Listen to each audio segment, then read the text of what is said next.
महिलाएं भूल कर भी ये 9 गहने नहीं पहने, वरना पति कंगाल हो सकता है। महिलाएं अगर यह 5 गहने पहन लेती हैं तो उनके घर में दरिद्रता और कंगाली पनपने लगता है। शादीशुदा महिलाओं को भूल कर भी कुछ गलतियां नहीं करनी चाहिए। वो गलतियां क्या हैं, आज हम इसी के बारे में बात करेंगे। महिलाओं को श्रृंगार करना बहुत ही ज़रूरी होता है और हर महिलाओं को अच्छा भी लगता है। सजना संवरना किसे अच्छा नहीं लगता, जिसके लिए स्त्रियां कई चीज़ों का प्रयोग करती हैं, जिसमें गहने सबसे महत्वपूर्ण होते हैं, जिन्हें महिलाओं को विवाह के बाद भूल कर भी नहीं पहनना चाहिए। वो कौन से गहने हैं, वरना उनके पति दुख और कष्ट से घिर सकते हैं।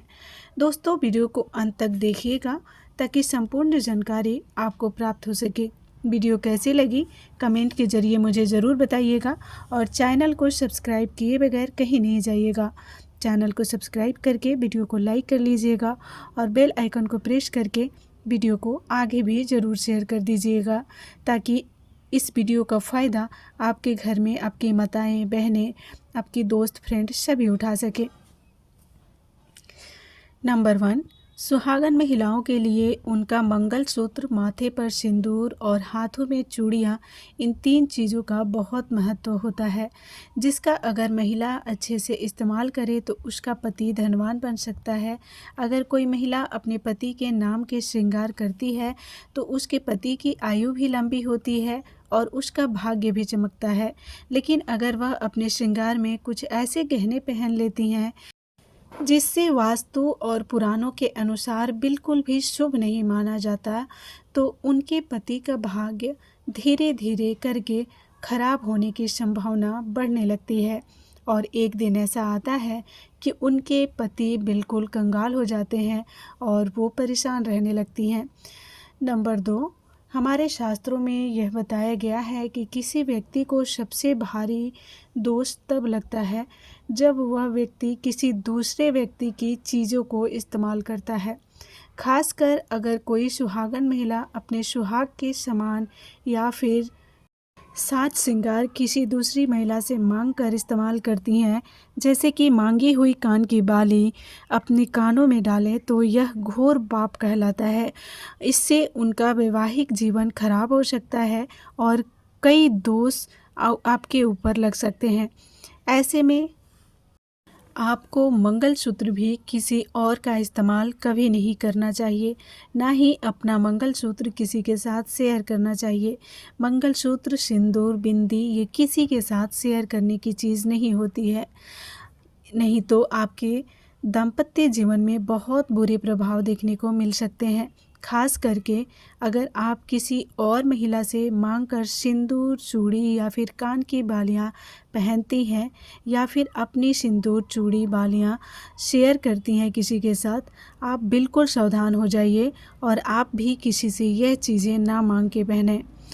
नंबर 3, शास्त्रों में कान को छिदवाना संस्कार के मुताबिक ज़रूरी माना गया है। किसी भी कन्या का कान छेदने संस्कार का पालन करना चाहिए जब उसकी आयु किसी भी शब्द संख्या में हो, जैसे कि 3 साल, 5 साल, 7 साल, 9 साल या 11 साल।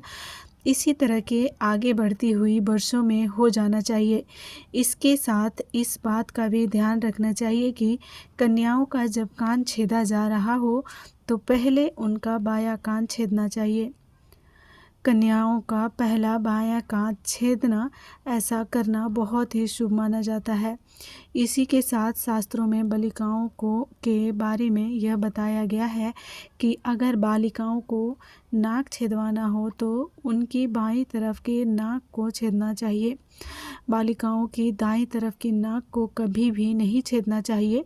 ऐसा करने से उनकी कुंडली गिरी भी खराब हो सकते हैं और कई शारीरिक बीमारियां भी लग सकती हैं। हर कन्या को अपने कान और नाक अवश्य छिदवाना चाहिए, क्योंकि इससे उनकी बुद्धि और शक्ति में वृद्धि होती है। माता लक्ष्मी की कृपा भी उन पर सदैव बनी रहती है, जिससे उनके कुंडली दोष भी खत्म हो जाते हैं। कन्याओं को कान में कौन से कुंडल पहनना बिल्कुल मना किया गया है। बाजार में कई तरह के कुंडल मिलते हैं, जिसमें से कई सारे नकली धातु से बने हुए आभूषण होते हैं। जिन्हें कई बार माताएं बहनें बिना सोचे समझे पहन लेती हैं फैशन के तौर पे। इसके बारे में उन्हें पता ही नहीं रहता, लेकिन इससे उन्हें तमाम तरह की परेशानियों का सामना करना पड़ सकता है। इसीलिए वास्तु में बताया गया है कि अगर कन्याएं कुंडल धारण करने का शौक़ रखती हैं तो आप उन्हें कुछ समय के लिए पहना सकते हैं, लेकिन नकली धातु को ज़्यादा समय के लिए अपने कान या नाक में धारण करने का मतलब सही नहीं होता। अगर आपको लंबे समय के लिए कोई भी कुंडल पहनना है तो आपको चांदी या फिर सोने का ही प्रयोग करना चाहिए। अगर आप अपने कान या नाक में किसी और धातु का कुंडल पहनते हैं तो आपको इसके प्रयोग से कई सारी परेशानियों का सामना करना पड़ सकता है। आपके भाग्य के बिगड़ने की भी संभावना रहती है और आपके ऊपर कई तरह के ग्रह दोष भी लग सकते हैं। अगर विवाहित महिलाएं किसी भी नकली धातु का कुंडल धारण करती हैं तो उनके पति के भाग्य और किस्मत पर धारा प्रभाव देखना पड़ सकता है। उनको गंभीर बीमारी भी जकड़ सकती है। इसी के साथ आपको यह भी बता दें कि किसी भी कन्या या फिर महिला को कभी भी अपने कान और नाक के छेद को खाली नहीं छोड़ना चाहिए। अगर आपके पास कुंडल नहीं है तो आप नीम के पेड़ की छोटी सी डंडी को पहले पानी में डुबो दें, फिर उसे नाक में डालकर हमेशा के लिए छोड़ दें, लेकिन इसे खाली नहीं छोड़े। अपने अपने घर में बड़े बुजुर्गों से सुना होगा यह कहानी, या फिर नाक के छेद को कभी खाली नहीं छोड़ना चाहिए। ऐसी बहुत सारी बातें सुने होंगे, बट हम उसे अफवाह मानते हैं और वैसे ही रहने देते हैं।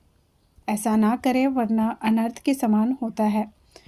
नंबर 4, गहनों की तरह ही कपड़े का संबंध भी व्यक्ति के किस्मत से जुड़ा हुआ होता है। जो कपड़े हम रोज़ाना पहनते हैं उसकी भी कुछ नियम होते हैं और कुछ ऐसी गलतियां होती हैं जो अगर महिलाएं करती हैं तो उनके घर में गरीबी आ सकती हैं। व्यक्ति के व्यक्तित्व में उसके कपड़ों का भी एक बहुत ही अहम किरदार होता है। वस्त्र सिर्फ तन को ढकने का काम नहीं करता है, बल्कि हमारे चरित्र, व्यवहार और आत्मविश्वास भी झलकती है। एक व्यक्ति की पहचान उसके कपड़ों से होती है और उसकी वर्तमान कैसा चल रहा है यह भी उसके कपड़ों को देखकर पता लगाया जा सकता है। आज के दौर में नए फैशन के चलते बहुत से लोग कटे फटे जीन्स पहनने के शौकीन हो गए हैं। कई बार उनके कपड़े दीवार के धागे से लगकर निकलने लगते हैं, लेकिन उनका बिना सही किए हुए इस्तेमाल करना यह कुछ ज़रूरी गलतियां हैं जो महिलाएं अनदेखा कर देती हैं। इसे अनदेखा ना करें, इसे ठीक करने के बाद ही पहने। ऐसा करने से आपके घर में कंगाली आ सकती है, इसीलिए कपड़े पे ख़ास करके ध्यान रखें। दोस्तों, उम्मीद है आप सभी को वास्तु से बताए रिलेटेड ये कुछ जानकारियाँ अच्छी लगी होंगी। अगर वीडियो अच्छी लग रही हो तो चैनल को सब्सक्राइब कर लीजिएगा, बेल आइकन को भी प्रेस कर लीजिएगा। साथ ही वीडियो को लाइक करके अपने फैमिली और फ्रेंड्स के साथ भी शेयर कर दीजिएगा। मिलते हैं कल एक और नई वीडियो के साथ, कुछ और नई जानकारियों के साथ। तब तक के लिए अपना ख्याल रखिए, अपने पेरेंट्स का ख्याल रखिए, अपने फैमिली का ख्याल रखिए और अपने वास्तु का ज़रूर